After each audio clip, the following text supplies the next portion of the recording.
Hello అందరికీ welcome to my channel సిడ్నీలో సౌజీ. దిస్ ఈజ్ సౌజీ. ఈ సంక్రాంతి కోసం నేను ఇంట్లో మసాలా చెక్కలు చేసుకున్నాను. దాని ప్రాసెస్ ఏంటి, నేను ఎలా చేశాను అన్నది ఈ వీడియో నచ్చితే మీరు ఖచ్చితంగా please do subscribe to my channel and వీడియోలోకి వెళ్ళే ముందు లైక్ చేయండి. మీకు వీడియో నచ్చితే మీకు తెలిసిన వాళ్ళకి రిలేటివ్స్కి షేర్ చేయండి. వీడియోలోకి వెళ్తే అన్నీ ఏవైతే మసాలా చెక్కలకి కావాలో అవన్నీ నేను ఇలా అరేంజ్ చేసుకున్నాను. ఇవి ఇప్పుడు ఒక్కొక్కటిగా పిండిలో వేద్దాము. 1 బిగ్ కప్ ఆఫ్ పిండి తీసుకున్నాను నేను. ఇక్కడ రిమైనింగ్ ఇంగ్రీడియంట్స్ అన్నీ స్లోగా చెప్తాను. ఫస్ట్ నేను అల్లం వెల్లుల్లిపాయ పేస్ట్ తీసుకున్నాను 1 టేబుల్ స్పూన్. అండ్ నెక్స్ట్ వచ్చేసి ఇక్కడ ఒక 20 మినిట్స్ నానబెట్టుకున్న పెసరపప్పు, మూంగ్ దాల్ అంటాం కదా, అది వేసుకుంటూ ఉన్నాను. ఇది వచ్చేసి ఒక small half cup. And then తెల్ల నువ్వులు వేసుకుంటున్నాను, ఇవి కూడా హాఫ్ కప్పు. ఇక్కడ నేను పల్లీలు తీసుకుంటూ ఉన్నాను. ఈ పల్లీలు ముందుగా వేయించుకొని చిన్న చిన్న ముక్కలుగా చేసుకొని ఒక 10 మినిట్స్ నానబెట్టుకొని తర్వాత పిండిలో వేసుకోవాలి. దీనివల్ల మనము నూనెలో వేసినప్పుడు పల్లీలు విడిపోకుండా చెక్కల్లోనే కలిసి ఉంటాయి. అండ్ నెక్స్ట్ పుదీనా, కరివేపాకు కూడా యాడ్ చేసుకుంటూ ఉన్నాను.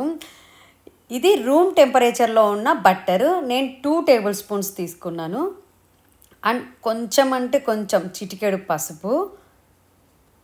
ఇప్పుడు నేను ఇక్కడ బ్లాక్ సాల్ట్ యూస్ చేసుకున్నాను. మీ దగ్గర ఏ సాల్ట్ ఉంటే ఆ సాల్ట్ యూస్ చేయండి. టేస్ట్కి తగ్గ సాల్ట్, టేస్ట్కి తగ్గ కారం and little bit of garam masala.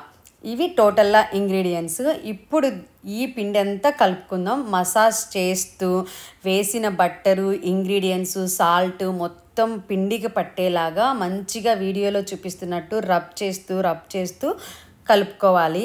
ఈ పిండిని ఎలా కలపాలి అంటే మొత్తం అంతా కలిపినప్పుడు పిండిని ముద్ద చేస్తే అది లడ్డూలాగా అవ్వాలి, గట్టిగా అవ్వాలన్నమాట.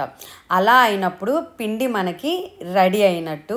ఇప్పుడు మనం దీన్ని గుంతలాగా చేసుకుంటున్నాను. సరౌండింగ్ అంతా ఇలా పేట్ చేసి ఇప్పుడు కొంచెంగా వాటర్ యాడ్ చేస్తూ పిండిని గట్టిగానే కలుపుకోవాలి, లూజ్గా కలుపుకోకూడదు. అలా స్లోగా కలుపుకుంటూ వాటర్ మనకి ఎంత రిక్వైర్ అవుతాయి అనేది చూసుకుంటూ తడుపుకోవాలి. ఒక్కసారిగా వాటర్ వేసుకోవద్దు. అండ్ ఫైనల్లీ నేనైతే ఇలా ముద్దలాగా చేసుకున్నాను పిండిని. ఈ స్టేజ్లో ఆరిపోకుండా ఉండడం కోసం నేను ఒక కిచెన్ టవల్ని తడిపేసి దాని మీద కప్పేసుకున్నాను. ఆ తర్వాత నేను నూనె పొయ్యి మీద పెట్టుకొని వచ్చి ఇలా లడ్డూలు చేసుకుంటూ ఉన్నాను. ఇలా చేసుకున్న లడ్డూలని ఒత్తుకోవడం కోసం ఒక చిన్న జిప్లాక్ కవర్ తీసుకొని దాన్ని కట్ చేసి ఇలా ఆయిల్ రాసుకొని దీని మీద నొక్కుంటూ ఉన్నాను. సో ఇవి కొంచెం లిటిల్ బిట్ మందంగా అయితే ఉండాలి, పల్చగా ఒత్తుకోకూడదు. బాగా కాలితే క్రిస్పీగా వస్తాయి. సో నేనైతే ఇంత మందం అయితే పెడతాను. ఒకసారి చూడండి వీడియోలో.